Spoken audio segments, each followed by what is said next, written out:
Hi and welcome to Stamping with Linda, your cardiologist since 1997, helping you create cards from the heart. Today I want to share a masculine card that we did during my occasion club class at my house last month.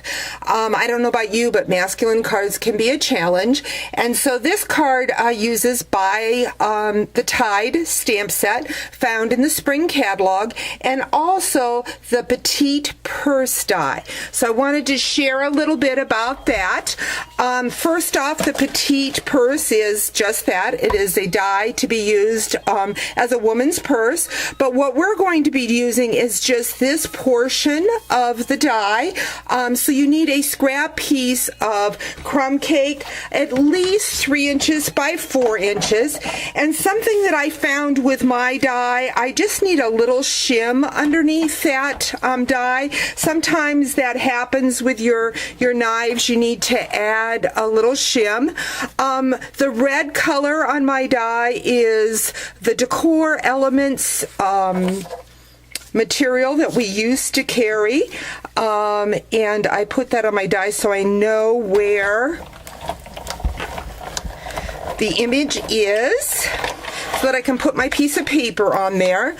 So I did use the creasing pad, and I did that because if you do not do that, what happens is that where it's supposed to cut, or excuse me, where it's supposed to score, it'll end up cutting. So I'm just cutting that excess off that I do not need at the score lines. And then I am going to go in with my Big Shot, my platform, and 2 cutting mats.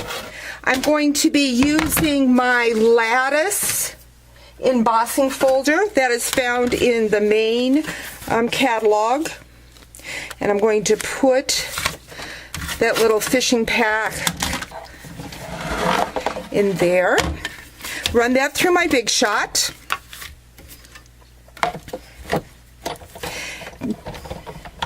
Then what I'm going to do is I am going to take a sponge.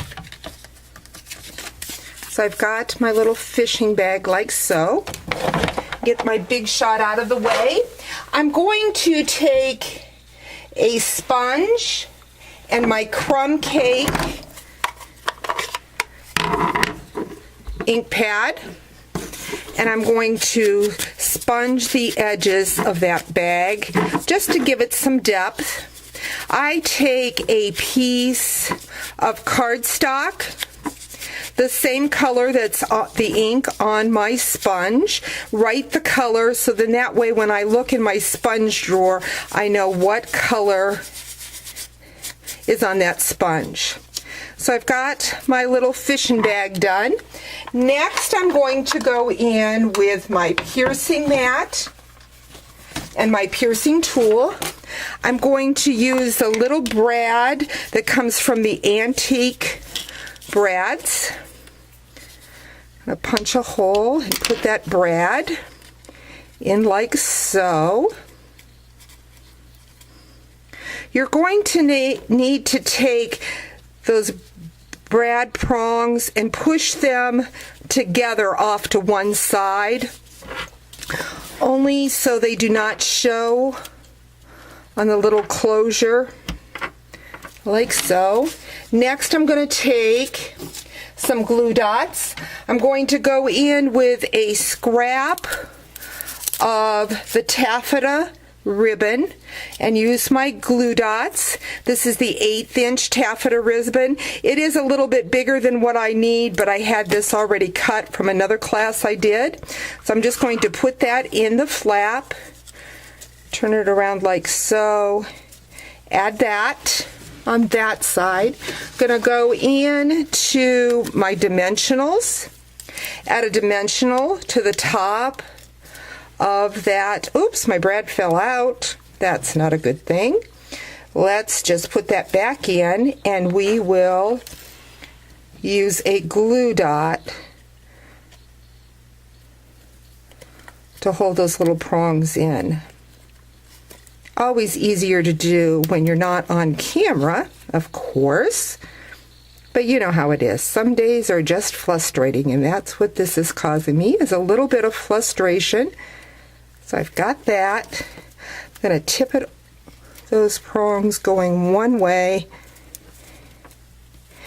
and add a glue dot to hold them down. I'm going to go in to my paper piercer and just hold that right there like so. And then fasten that down. Boy, is that being stubborn.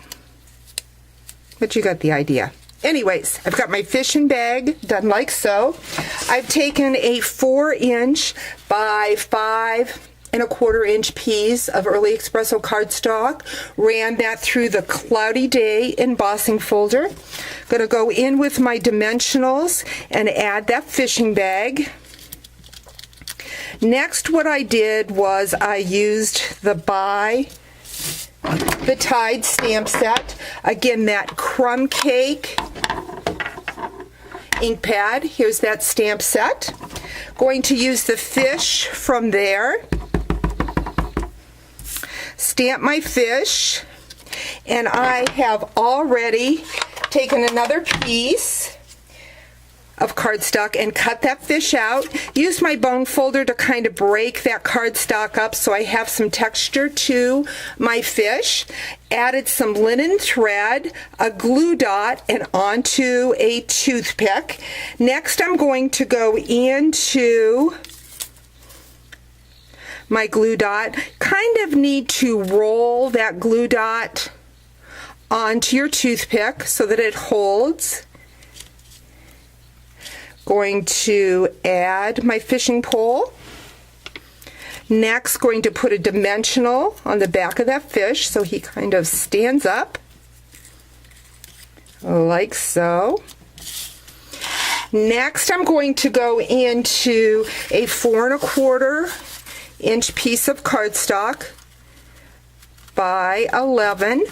Of course, I did not bring my bone folder over, but you know that the bone folder is a great way to score your cardstock, especially when you've gone against the grain of your card. I'm going to then add snail adhesive. Going to add a little more snail adhesive than I normally do on a card because of the texture from the Cloudy Day embossing folder. And there you have it, a quick, easy masculine card for that fisherman in your life. Hope you've enjoyed today's video and that you'll join me again real soon. Have a great day. Bye.